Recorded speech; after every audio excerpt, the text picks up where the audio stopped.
بسم اللہ الرحمن الرحیم۔ السلام علیکم ورحمۃ اللہ وبرکاتہ۔ 60 سنہری احادیث۔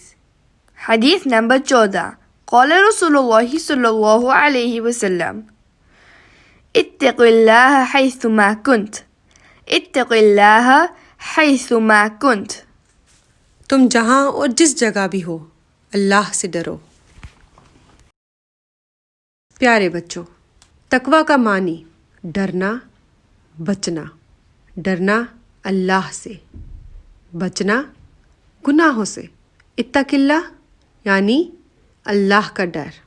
اصطلاحی معنی اللہ کے ڈر اور خوف سے اطاعت والے کام کرنا اور نافرمانی والے کام چھوڑ دینا۔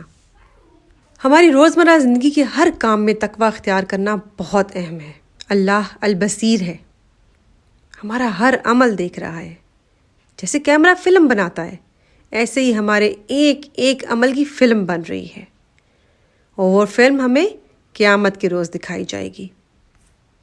اللہ تعالیٰ قرآن مجید میں فرماتا ہے، اے ایمان والو، اللہ سے ڈرو، اور ہر شخص ضرور دیکھے کہ اس نے کل کے لیے آگے کیا بھیجا ہے، اور تم اللہ سے ڈرتے رہو۔ بے شک اللہ اس سے خوب باخبر ہے جو تم عمل کرتے ہو۔ تقویٰ دل کی ایسی کیفیت کا نام ہے، جب دل میں آ جائے تو سمجھے اللہ کی رضا پا لی اور دل کو حقیقی سکون بھی مل گیا۔ اور اللہ تعالیٰ نے تقویٰ اختیار کرنے والوں کو قرآن مجید میں بے شمار خوشخبریاں دی ہیں۔ بے شک اللہ متقی لوگوں سے محبت کرتا ہے۔ تقویٰ والوں کے لیے جنت تیار کی گئی ہے۔ متقین کے لیے بہت بڑے اجر کا وعدہ ہے۔ متقین عزت والے ہوں گے۔ اللہ تعالیٰ متقین کے گناہ دور کر دے گا اور بخش دے گا۔ بے شک اللہ ان کے ساتھ ہے جو تقویٰ اختیار کرے۔ اور جو متقی ہوگا اللہ تعالیٰ اس کے لیے اس کے کام میں آسانی کر دے گا۔ پیارے بچوں، آپ کو پتہ ہوگا ڈر تو دل میں ہوتا ہے جو کسی کو نظر نہیں آتا۔ اللہ کا ایک نام الخبیر یعنی خوب خبر رکھنے والا ہے، تو اس کو دل میں چھپی سب باتیں معلوم ہوتی ہیں۔ اب جانتے ہیں کہ صحابہ کرام رضی اللہ عنہم کیسے تقویٰ اختیار کرنا سیکھتے تھے۔ ایک دفعہ خلیفہ دوم سیدنا عمر بن خطاب رضی اللہ عنہ نے ایک صحابی سیدنا ابی بن کعب رضی اللہ عنہ سے تقویٰ کے بارے میں پوچھا کہ تقویٰ کیا ہے۔ سیدنا ابی بن کعب رضی اللہ عنہ نے سیدنا عمر رضی اللہ عنہ سے جواباً پوچھا کہ آپ کو کبھی کانٹوں والے رستے پر چلنے کا اتفاق ہوا ہے؟ سیدنا عمر بن خطاب رضی اللہ عنہ نے کہا ہاں۔ تو کعب رضی اللہ عنہ نے پوچھا آپ ایسے رستے پر چلتے ہوئے کیا کرتے ہیں؟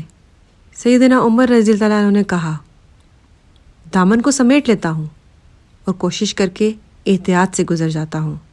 سیدنا ابی بن کعب رضی اللہ عنہ نے کہا بس ایسے ہی گناہوں سے بچنے کا نام تقویٰ ہے۔ سبحان اللہ، کس خوبصورتی سے بات کو سمجھایا کہ گناہ سے بچنا اصل تقویٰ ہے۔ عملی نکات۔ نمبر 1، ہمیشہ یاد رکھیں کہ اللہ تعالیٰ کو سب معلوم ہے، چھپا کر کیے گئے کام بھی اور ظاہر بھی۔ نمبر 2، امتحان میں ٹیچر نہیں بھی دیکھ رہا ہو تو چیٹنگ نہیں کرنی، کبھی کسی کو دھوکہ نہیں دینا اور جھوٹ نہیں بولنا۔